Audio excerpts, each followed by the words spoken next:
Google.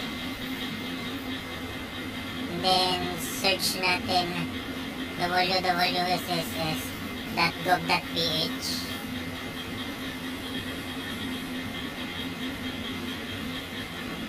So, yan. Then, pindutin natin yung SSS.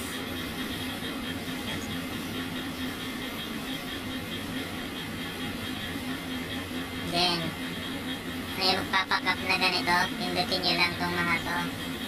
Then, next. Kung ilang taon kayo. Then, nilagay ko dyan, good. Ayan, okay na. Pupunta tayo dito.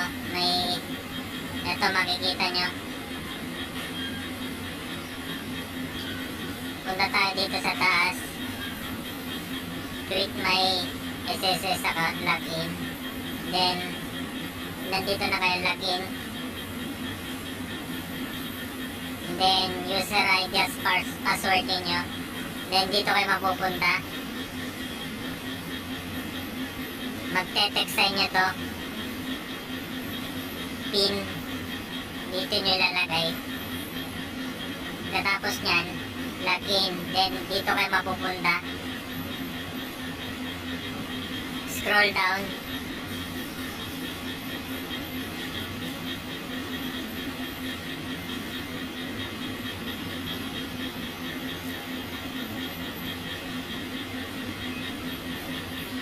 Basta makita nyo yung I agree, pindutin nyo yan. Then mapupunta kayo dito, pindutin nyo yung tatlong guhit doon sa taas. Then nakikita nyo yung loan, pindutin nyo yan.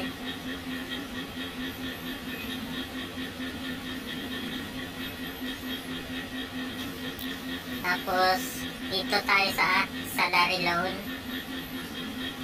Then makikita nyo itong apat. Isa-isay natin yan mamaya. Scroll down lang pababa. Yan, dito tayo mapupunta. Pindutin nyo yung arrow para mag-next. Then dito na tayo sa pangalawa. Scroll down lang. Check nyo lang yung box na yan. And then pindutin nyo yung arrow sa right side.